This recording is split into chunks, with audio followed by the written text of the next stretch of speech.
Nabi Nuh alaihi salam merupakan nabi yang penting dalam agama Islam, Kristian dan Yahudi.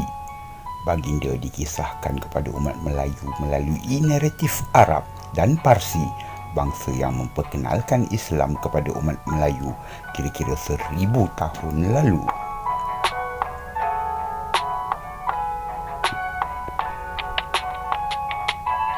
Menurut firman Allah di dalam Al-Quran surah Hud ayat 44 yang bermaksud, dan difirmankan, wahai bumi, telanlah airmu, dan wahai langit, berhentilah, dan air pun disurutkan, dan perintah pun diselesaikan, dan kapal itu pun berlabuh di atas gunung Judi, dan dikatakan, binasalah orang-orang yang zalim. Gunung Judi terletak di banjaran Zagros, berdekatan sepadan Turki, Iraq. Banjaran ini terjadi akibat asakan pentas bumi tua iaitu semenanjung Arab ke atas benua besar Eurasia. Bumi sebagai jasad yang berputar atas paksinya menyumbang pengaruh ke atas pergerakan udara dan air di permukaan. Ini membuatkan pergerakan bahtera Nabi Nuh yang terdampar di Turki dapat dikesan adalah datang dari arah timur.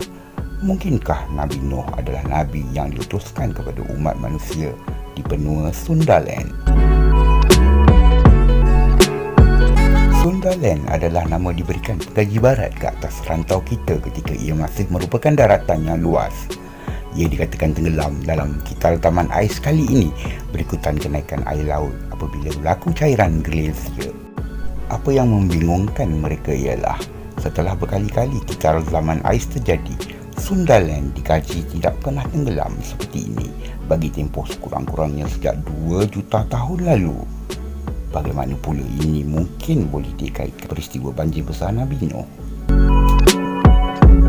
Rujukan kitab-kitab agama wahyu di dunia ini menunjukkan bahtera Nabi Nuh diperbuat dari kayu.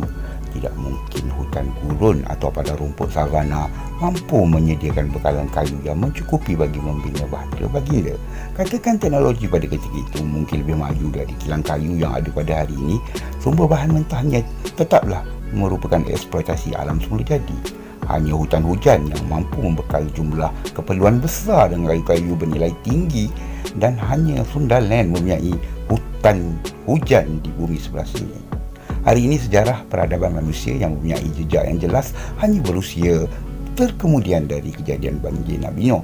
Malah ahli-ahli akademik mula berjanggah asal-usul bahasa Sanskrit yang kononnya dari India dengan membuktikan ia datang dari rantau sini.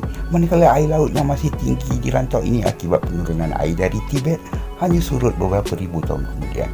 Tidak salah jika dugaan Nabi Nuh adalah Nabi yang diutus ke penduduk Sundaland yang berbahasa Sanskrit. Hanya kerana penafian ke atas itu bersandar soalan, mana buktinya? Bukti hanya datang dari kajian, manakala kajian berpunca dari usaha membenarkan atau mempercanggah sebuah hipotesis.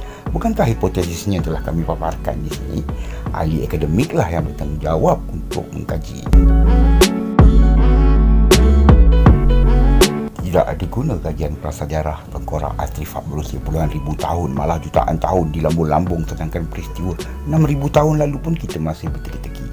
Malah belum pun terjawab soalan tersebut, hari ini kita masih bernafsu untuk membuat kerosakan lagi di atas muka bumi. Melihat hal ini, mungkin lambat lagi untuk golongan tamak di kalangan kita bagi mereka merasa insaf sehingga bencana kembali lagi.